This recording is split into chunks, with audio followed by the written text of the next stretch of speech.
Okay, so before we move on to example 14, let's just have a look at some of the series using complex numbers.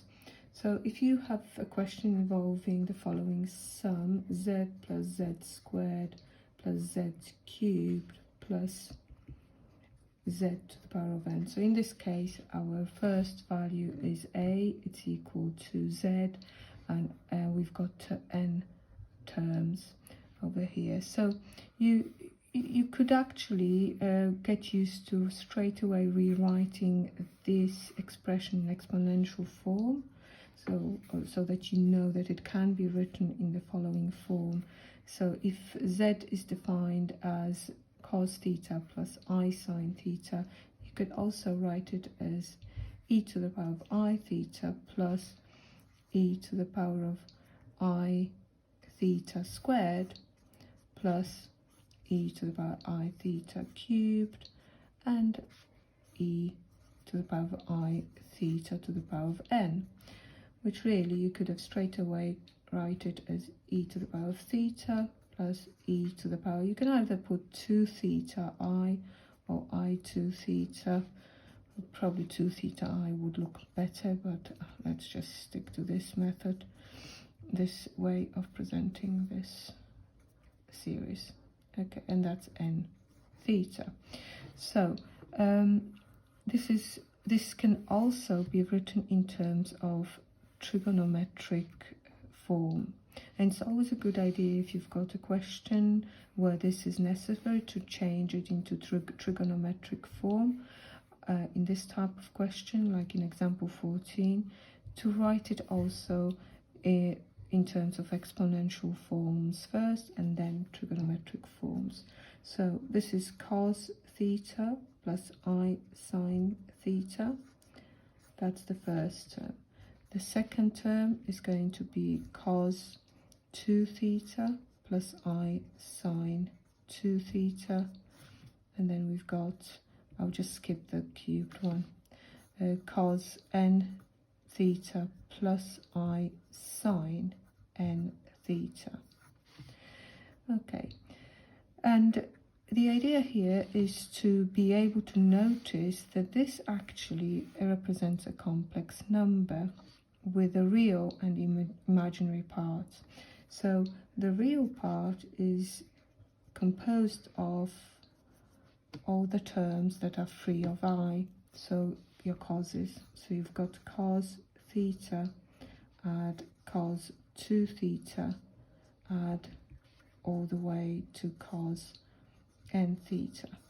And then imaginary parts are all the parts that are made out of the sum of terms that have I with them. So it's I, and in brackets you have sine theta, add sine 2 theta, add sine n theta. There you go. And in those type of questions, I'm going to go and do another thing in a minute, but in those type of questions, they will often refer to this series over here, the sum of those causes as P, and the sum of sines as Q, for example. So they could say let P is equal to cos theta plus cos 2 theta plus cos n theta, and Q is sine theta add sine 2 theta add all the way to sine n theta. So this can be written as P plus I Q, so it has imaginary and real and imaginary parts. So this sequence is equal to that. Now, but you also will need to use your geometric series formula to find the sum of that series. So in here you could see that the value of A is equal to Z. The common ratio, the multiplier, is also equal to Z, and we are dealing with n terms. So the sum of n terms is going to be a and 1 minus r to the power of n over 1 minus r. So in our question it's going to be z, 1 minus z to the power of n, and then 1 minus z.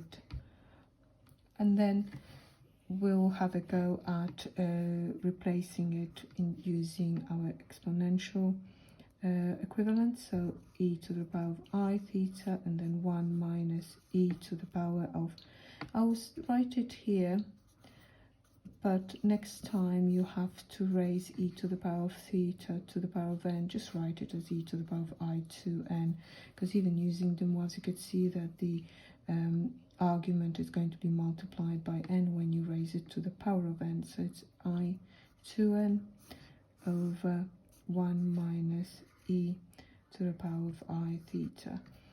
And in this question, well, there's a lot more to do, but this is just the beginning. We will do a full question in the example 14. You always have to do those steps, and then you're going to work on this part. You're going to make the denominator real like we did in the previous part, and separate the expression that you obtain into imaginary and real parts, and then you will compare it with P and Q.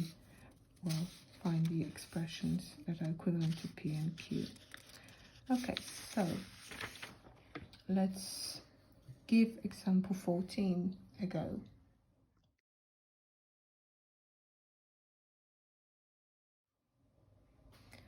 Okay, so moving on to example 14, we are starting off with our sum of 8 terms geometric progression with a equal to e to the power of I theta, r is going to be equal to e to the power of I theta, n is equal to 8. So let me just quote the sum of the series straight away. So it's a good idea to do that. And we have to show that s is actually equal to the following expression. So straight away, let's just apply this sum of 8 terms. So a is equal to e to the power of I theta, then you've got 1 minus e to the power of I theta raised to the power of n. You can straight away write it as n theta if you wish. I'll just write it, take our time with this one, over 1 minus e to the power of I theta. So let's just write it again. 1 minus n is equal to 8, so I'll replace it with 8 theta. So it's I 8 theta over 1 minus e to the power of I theta. So in this question we have got to apply the same trick as we did before, but we can apply it actually twice. So that way you get a quicker way of replacing the brackets that you obtain with trig function. So this one here, we're going to multiply it by e to the power of minus half of theta. So it's theta over 2, but obviously we've got to do the same to the numerator. Now the top bracket over here can also be multiplied by e to the power of minus 4 I4 theta. Minus I4 theta. There you go. Okay, so let's see what effect it has on our brackets. So first of all, I'm going to look at the denominator. So leave some room for the numerator because we're a little bit more used to doing the denominator. So effectively I only need to multiply this bracket by this first e. So you're going to get e to the power minus I theta over 2 minus e to the power of I theta over 2. And then I also have e to the power minus, I'll put 4 first actually, I theta. on the top, I'm actually going to multiply the bracket by the last multiplying e here. Okay, so you get e to the power of I theta. I haven't touched it yet. The first one is 1 times the e to the power minus 4 I theta is going to be e to the power minus 4 I theta minus, and this multiplying it together leaves me with 4 theta. So it's 4 I theta. And we're still left with e to the power minus theta over 2. So the two brackets in the denominator and numerator can be rewritten using our z to the power of n minus z to the power of minus n is equal to 2i sine n theta identity. So in the denominator we are going to have 2i sine theta over 2. In the numerator you're going to have 2i sine 4 theta with a minus because these are reversed. Okay, now you've got e to the power of I theta multiplied by e to the power of I theta over 2. So adding these two powers, I think I've copied it without a minus. Adding these two powers, you're going to get half of theta, and then you're going to take away negative 4. So you have 1 theta minus theta over 2 and minus 4 theta.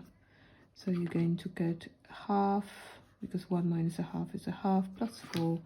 That's going to be 4.5, which is 9 over 2 theta. So you've got e to the power of I 9 theta over 2. So let's cancel these multiplying parts over here. You will be left, let's put it in front as required, because you have obtained the expression that we want. So it's e to the power of I 9 theta over 2 sine 4 theta, then sine theta over 2. Okay, just so you know, rather than doing this complicated multiplying by half of the power with a negative sign, what you could have done with both of these brackets, okay, so if I just show you this part, this is how I very often do it as well, and maybe you will find that it's easier. The idea is to still obtain these two brackets, but think of it as factorizing half of that power out. So I'll leave that as it is. So half of that power is 4 theta. So if I take it outside the bracket, I'm going to be left with e to the power of, because clearly I need to divide that both terms by e to the power 4 theta, because I've used it outside. So if I divide it by that, that will become minus 4i theta, and this one will become e to the power of should be positive 4 theta. And in the denominator, again, think about it as factorizing half of that e outside. So you've got I theta over 2. And then this one, if you divide it, because this is, if you take it out, in order to have multiplication, this one needs to be divided by that factor. So if we divide 1 by that, I'll be left with e to the power of minus I theta over 2 minus e to the power of I theta over 2, which I think is a little bit quicker. If you think from here, I could have straight away gone on to this expression. I believe it's a little bit quicker, and then this one would be gathered to give me 9 theta over 2. But we are ready to move on to part B.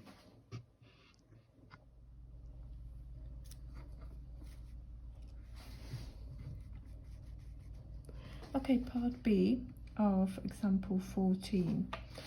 Here we've got, they've decided to define P as cos theta plus cos 2 theta plus cos 3 theta, all the way up to cos 8 theta, and Q the same but with signs.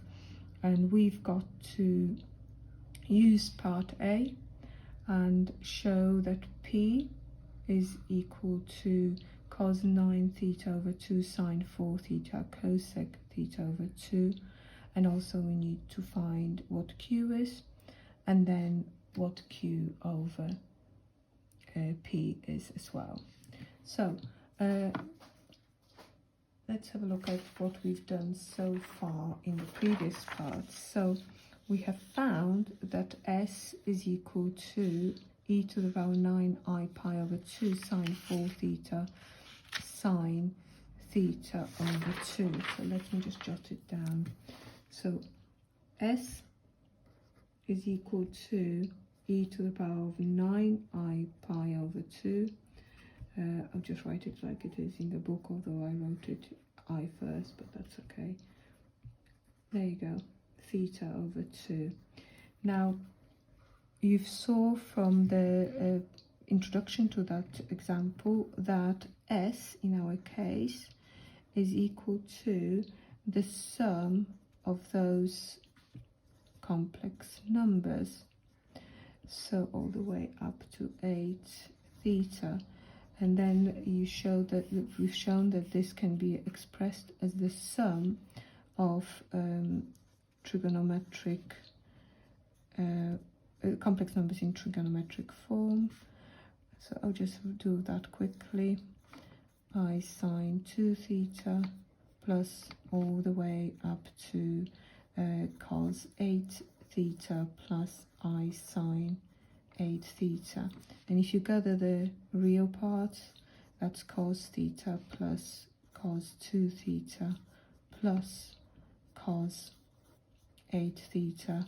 And if you gather the imaginary parts, that's sine theta add sine 2 theta add all the way up to sine 8 theta. And clearly this is our P and Q. So this is P add I Q. So we have found that this is our P plus IQ. So what we need to do in order to find what P is equal to, we've got to sort this expression out in such a way that we've got it in, well, in the same for real and imaginary part. So this is just real, this is just a real number. So the only complex number is e to the power of 9I pi over 2. So I'm going to write it in terms of trigonometric, in trigonometric form. So 9I pi, not I, 9 pi over 2 plus I sine 9 pi over 2.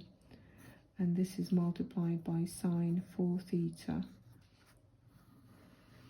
over sine theta over 2. So multiply it out.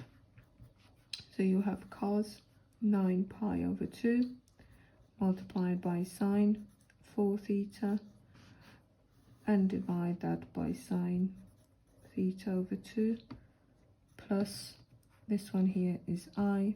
You've got sine 9 pi over 2 sine 4 theta divided by sine theta over 2.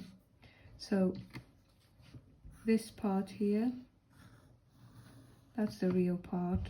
So this is what the value of P is, the expression for P, and this part is what Q is equal to. So let's just make it look like the question required. So we've got all the terms correct apart from cosec, so we can bring the sine to the top.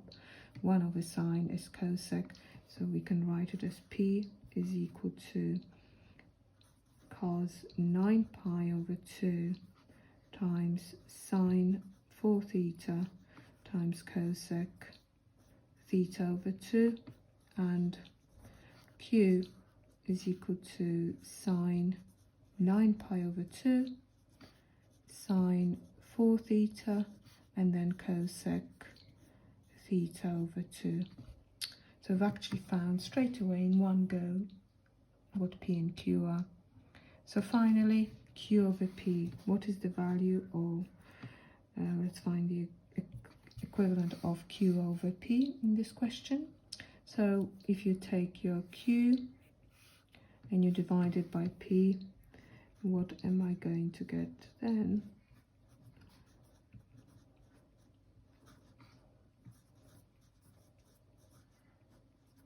Divided by sine 9 pi over, right, made a mistake, cos 9 pi over 2, sine 4 theta, and then cosec theta over 2. So cosec nicely cancels, so does sine, and you are left with sine over cos, which is tan 9 pi over 2. Stasio! Okay, which is the required value.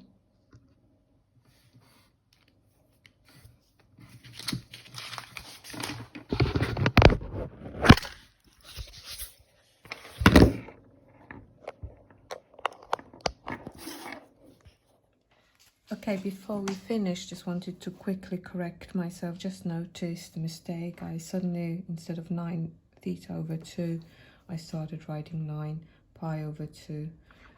So let's just correct this mistake. I need to trace all my steps, and whenever you do something similar in the exam, you make a mistake, make sure you, especially in the proof, make sure you correct every single